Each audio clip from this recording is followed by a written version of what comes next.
រឿងចោចនឹងកំពឹសកាលពីព្រេងនាយមានចោចត្រោះធំមួយដល់ខែលំហើយវាដើររកត្រពាំងបឹងបួរដែលរីងទឹកដើម្បីចាប់ត្រីធ្វើជាចំណីលុះទៅដល់មាត់ត្រពាំងមួយរីងទឹកអស់នៅតែប្រឡងមួយឃើញសត្វតែភក់ហើយមានត្រីកំពឹសបង្កងក្តាមជាច្រើនចោចឃើញហើយមានចិត្តត្រេកអរណាស់ហើយគិតក្នុងចិត្តថាថ្ងៃនេះអញមានលៀបធំណាស់លៀបនេះជាលៀបចម្លែកជាងសពដងឯកំពឹសមានប្រាជ្ញាឮចោចថាដូច្នេះហើយក៏និយាយលួងលោមចោចថាយើងទាំងអស់គ្នាសតែជាចំណីរបស់បងចោចឯងទាំងអស់ហើយប៉ុន្តែបងចោចឯងស៊ីយើងទាំងពលដូច្នេះសិបាជាមិនឆាន់ទេចោចឆ្លើយធ្វើដូចម្ដេចបានយើងស៊ីឯងបានឆ្ងាញ់ពិសាកំពឹសឆ្លើយ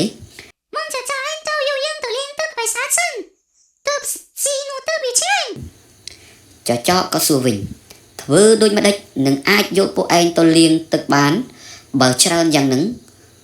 កំពឹសតបបងចោចកុំព្រួយខ្ញុំធានាគឺឲ្យបងបានស្រួលប៉ុន្តែបងឯងទៅតាមខ្ញុំចោចក៏ឆ្លើយថាបងឯងធ្វើដូចម្ដេចក៏ខ្ញុំតាមដែរកំពឹសថាដូចនេះចូលបងចោចឯងចូលមកទីនៅនីវក្នុងភូមិនេះហើយយើងមិនต้องខាំរងបងឯងហើយបងឯងនាំពួកយើងទៅដល់ស្ទឹងបំពូដែលមានទឹកថ្លាច្រើនបងឯងលាងយើងឲ្យស្អាតហើយសឹមស៊ីយើងតាមស្រួលចូលឯចោចជាសត្វលោភលន់ហើយល្ងងក៏ធ្វើតាមពាក្យកំពឹសនិងត្រីក៏នាំគ្នាតងរោមចោចទៅលុះទៅដល់បឹងបួរមួយធំវែងមានទឹកថ្លាចោចដើរទៅក្នុងទឹកអស់ពួកត្រីនិងកំពឹសក៏លោតផ្លត់ទៅក្នុងទឹកហើយប្រាប់ថាបងចោចឯងទៅជញ្ជូនពួកយើងមិនអស់សិនចាំមកស៊ីពួកយើងតែម្ដងយើងនឹងចាំបងនៅទីនេះចោចទៅជញ្ជូនត្រីនិងកំពឹសមកលុះត្រាតែអស់ពីត្រពាំងនោះពួកត្រីកំពឹសក្តាមខ្យងដឹងថាចោចជញ្ជូនអស់ហើយក៏នាំគ្នាមុជទឹកបាត់ទៅអស់ឯចោចដឹងថាកំពឹសបញ្ឆោតដូច្នេះក៏ខឹងខ្លាំងណាស់ក៏ដើរទៅបបួលអស់សពសត្វតូចធំដំរីរមាសខ្លាពស់ធំពស់តូចទាំងសត្វហើគ្មានសល់ឡើយហើយបបួលគ្នាបាចទឹកបឹងនោះឲ្យរីងនឹងបានចាប់ត្រីក្នុងបឹងនោះស៊ីឲ្យអស់ហើយក៏បានឲ្យពស់ថ្លាន់ធ្វើជាទំនប់ឯសត្វផ្សេងទៀតក៏បបួលគ្នាបាចសត្វក្នុងបឹងដឹងថាចោចបបួលគ្នាបាចទឹកឲ្យរីងទាំងបឹងក៏ផិតភ័យណាស់ក៏គិតថាតើយើងត្រូវធ្វើដូចម្ដេចទើបឲ្យសត្វទាំងអស់បានឈប់បាចទឹកបានត្រីក្រាញ់ឆ្លើយថាខ្ញុំឮគេនិយាយថាបងសុភាតនសាយជាអ្នកមានប្រាជ្ញាចេះដោះទុកមកនោះសត្វផងជាច្រើនមកហើយបើដូច្នេះ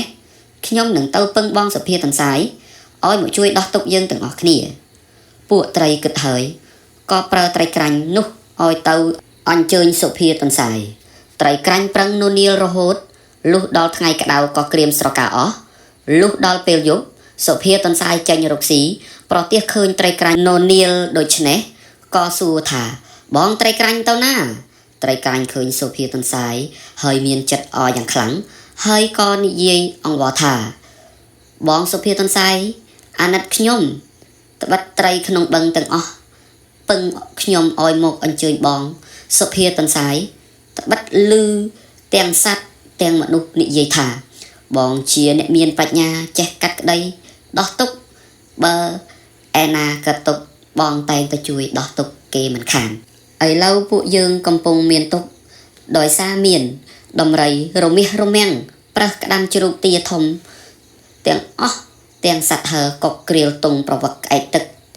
ទាំងប៉ុន្មានបាននាំគ្នាមកបាចទឹកបឹងឲ្យរីងនឹងបានចាប់ត្រីអណ្ដើកកន្ធាយកំពឹសជាចំណីឲ្យអស់ពីបឹងបើដូច្នេះបងសុភាតនសាយមេត្តាអាណិតជួយដោះទុកអស់បងប្អូនខ្ញុំឲ្យបានរួចផុតពីទុក្ខភ័យនេះផងនឹងបានល្បីគេឈ្មោះតទៅអស់យើងនឹងតបគុណបងសុភាតនសាយឯងយើងមិនភ្លេចគុណដល់រាបដល់អស់ជីវិតឯតនសាយឮត្រីក្រាញ់និយាយអង្វរដូច្នេះក៏ឆ្លើយថាបងត្រីក្រាញ់